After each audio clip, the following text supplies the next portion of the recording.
ಸ್ನೇಹಿತರೆ, ವಿ ಟಚ್ಗೆ ಸ್ವಾಗತ ಸುಸ್ವಾಗತ.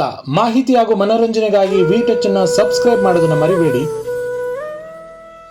ಆಷಾಢ ಬಹುಳ ಅಮಾವಾಸ್ಯೆ ದಿನದಂದು ಆಚರಿಸುವ ಶ್ರೀ ಜ್ಯೋತಿ ಭೀಮೇಶ್ವರ ವ್ರತ, ಪತಿ ಸಂಜೀವಿನಿ ವ್ರತ, ಭೀಮನ ಅಮಾವಾಸ್ಯೆ ವ್ರತ, ಗಂಡನ ಪೂಜೆ, ಜ್ಯೋತಿಸ್ತಂಭ ವ್ರತ ಎಂದು ಕರೆಯುವುದುಂಟು.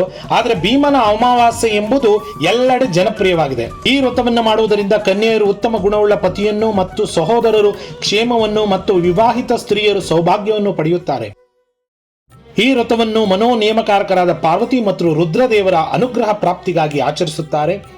ಮದುವೆಯಾದ ಮೊದಲ 9 ವರ್ಷ ಈ ವ್ರತವನ್ನು ಹೆಣ್ಣು ಮಕ್ಕಳು ಮತ್ತು ಕನ್ಯೆಯರು ಮಾಡುತ್ತಾರೆ.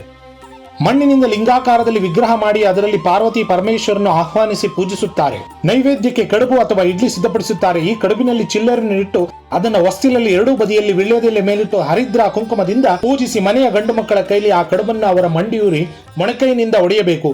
ಆ ಸಮಯದಲ್ಲಿ ಹೆಣ್ಣು ಮಕ್ಕಳು ಗಂಡು ಮಕ್ಕಳ ಬೆನ್ನಿಗೆ ಹೊಡೆಯುತ್ತಾರೆ. ಇದನ್ನು ಭಂಡಾರ ಹೊಡೆಯುವುದು ಎನ್ನುತ್ತಾರೆ. ಈ ದಿನ ಕರಿದ ಪದಾರ್ಥಗಳನ್ನು ಮಾಡುವುದಿಲ್ಲ. ಭೀಮ ಕೂಡ ರುದ್ರದೇವರ ಹಲವಾರು ಹೆಸರುಗಳಲ್ಲಿ ಒಂದು. ಈ ಹಬ್ಬಕ್ಕೆ ಭೀಮನೆಂಬ ರುದ್ರದೇವರ ಹೆಸರಿನಿಂದಲೂ ಪೂಜಿಸುತ್ತಾರೆ.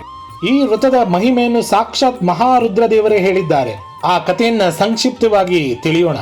ಹಿಂದೆ ಸೌರಾಷ್ಟ್ರ ದೇಶದಲ್ಲಿ ವಜ್ರಬಾಹು ಎಂಬ ಉತ್ತಮ ಆಡಳಿತಗಾರ ರಾಜನಿದ್ದನು.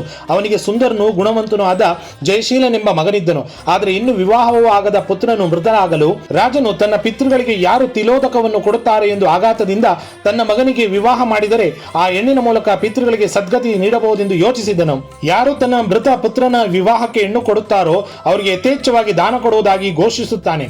ಅದೇ ಊರಿನಲ್ಲಿದ್ದ ಒಬ್ಬ ಬಡ ಸುಸಂಸ್ಕೃತ ಬ್ರಾಹ್ಮಣನು ತನ್ನ ಬಡತನದಿಂದ ದೂರ ಬರಲು ನಿರ್ಧರಿಸಿ ತನ್ನ ಮಗಳನ್ನು ಆ ಮೃತ ರಾಜಕುಮಾರಿಗೆ ಕೊಟ್ಟು ವಿವಾಹ ಮಾಡಿದನು. ತನಗೆ ಬರಬೇಕಾದ ಧನ ಧಾನ್ಯಾದಿಗಳನ್ನು ಆ ಬ್ರಾಹ್ಮಣನು ಪಡೆದುಕೊಳ್ಳುತ್ತಾನೆ.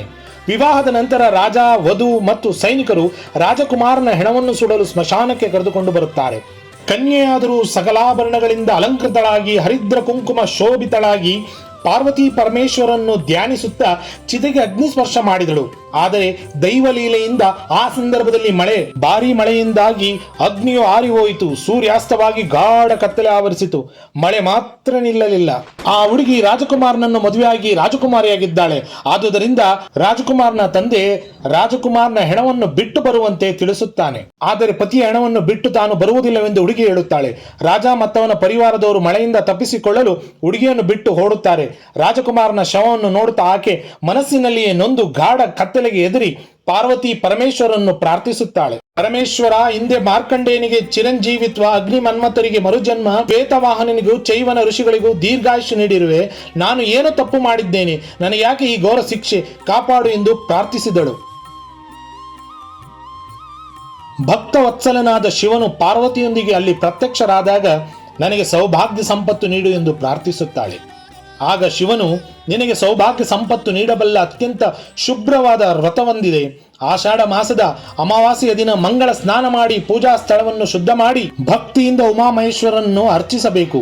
ಶುದ್ಧವಾದ ಅಕ್ಕಿಯ ರಾಶಿಯನ್ನು ಹಾಕಿ ಅದರ ಮೇಲೆ ತುಪ್ಪದ ದೀಪವನ್ನು ಹಚ್ಚಿಟ್ಟು ನನ್ನನ್ನು ಆರಾಧಿಸಬೇಕು. ಅಂತಹ ದೀಪಸ್ತಂಭಗಳಲ್ಲಿ ಅಷ್ಟಮೂರ್ತಿಗಳ ಭೇದದಿಂದ ಭವಾದಿಗಳ ಭೇದದಿಂದ ನಾನು ಇರುತ್ತೇನೆ. ಆ ಅಷ್ಟಮೂರ್ತಿಗಳಲ್ಲಿ ನನಗೆ ಅತ್ಯಂತ ಪ್ರಿಯವಾದ ಚಂದ್ರನೂ ಇರುತ್ತಾನೆ. ಜ್ಯೋತಿರ್ಮಯವಾದ ನನಗೆ ಭೀಮೇಶ್ವರ ಎನ್ನುತ್ತಾರೆ. ಈ ದೀಪಸ್ತಂಭವು ನಾನೆಂದು ನನ್ನನ್ನು ಮಹಾಲಿಂಗ ಸ್ವರೂಪನೆಂದು ತಿಳಿದು ಪೂಜಿಸು ಎಂದು ಭಗವಂತನು ಪೂಜಾ ವಿಧಾನವನ್ನು ಹೇಳಿದನು. ಈ ವ್ರತವನ್ನು ಮಾಡುವವರು 9 ವರ್ಷ ಆಚರಿಸಬೇಕು. ಕಡುಬು ನೈವೇದ್ಯವನ್ನು ಮಾಡಬೇಕು. ಗಂಧ ಪುಷ್ಪಾದಿಗಳಿಂದ ಅರ್ಚಿಸಿ ಬ್ರಾಹ್ಮಣರಿಗೆ ದಾನ ಕೊಡಬೇಕು.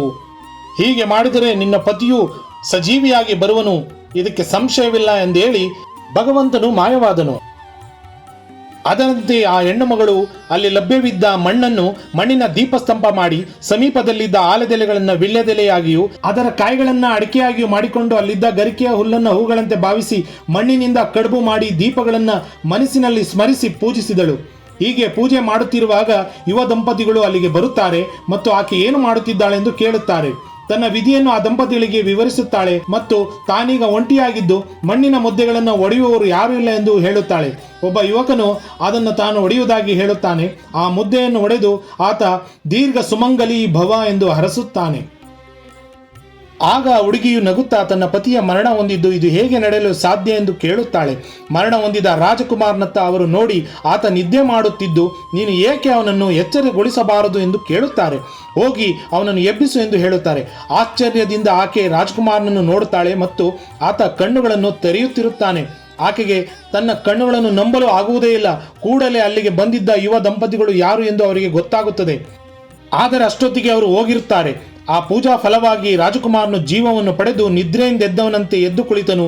ದಿವ್ಯ ದಂಪತಿಗಳಾದ ಶಿವ ಪಾರ್ವತಿಯರಿಗೆ ಆಕೆ ಮನಸ್ಸಿನಲ್ಲಿಯೇ ವಂದಿಸುತ್ತಾಳೆ ಮತ್ತು ನಡೆದ ಸಂಗತಿಯನ್ನ ರಾಜಕುಮಾರನಿಗೆ ತಿಳಿಸುತ್ತಾಳೆ. ಮಾರನೇ ದಿನ ರಾಜಭಟರು ಬಂದು ನೋಡಿ ರಾಜನಿಗೆ ವಿಷಯ ತಿಳಿಸಲು ರಾಜನು ಸಂತಸಗೊಂಡು ದಾನ ಧರ್ಮಾದಿಗಳನ್ನು ಮಾಡಿ ಎಲ್ಲರೂ ಸುಖದಿಂದಿದ್ದರು. ಈ ಸುದ್ದಿಯು ಕೂಡಲೇ ಊರಿನಲ್ಲಿ ಹರಡುತ್ತದೆ ಮತ್ತು ಆಷಾಢ ಮಾಸದಲ್ಲಿ ಭೀಮನ ಅಮಾವಾಸ್ಯೆಯನ್ನು ಮಾಡಲು ಜನರು ಆರಂಭಿಸುತ್ತಾರೆ. ಈ ದಿನವನ್ನು ಮದುವೆಯಾಗಿರುವ ಮತ್ತು ಮದುವೆಯಾಗದ ಮಹಿಳೆಯರು ಶಿವ ಮತ್ತು ಪಾರ್ವತಿಯರಲ್ಲಿ ತಮ್ಮ ಕುಟುಂಬದ ಪುರುಷರ ಸುಖ ಮತ್ತು ಸಮೃದ್ಧಿ ಆರೋಗ್ಯ ನೀಡಲೆಂದು ಪ್ರಾರ್ಥಿಸುತ್ತಾರೆ. ಈ ದಿನದಂದು ಕನ್ಯೆಯರು ಕಡುಬು ಮಾಡಿಕೊಂಡು ಅದರಲ್ಲಿ ನಾಣ್ಯವನ್ನು ಅಡಗಿಸುತ್ತಾರೆ. ಪೂಜೆ ಕೊನೆಗೊಂಡ ಬಳಿಕ ಆಕೆಯ ಸಹೋದರರು ಕಡುಬನ್ನು ಒಡೆದು ಅದರಲ್ಲಿ ನಾಣ್ಯವನ್ನು ತೆಗೆಯುತ್ತಾರೆ. ಇದನ್ನ ಭಂಡಾರ ಒಡೆಯುವುದು ಎನ್ನುತ್ತಾರೆ.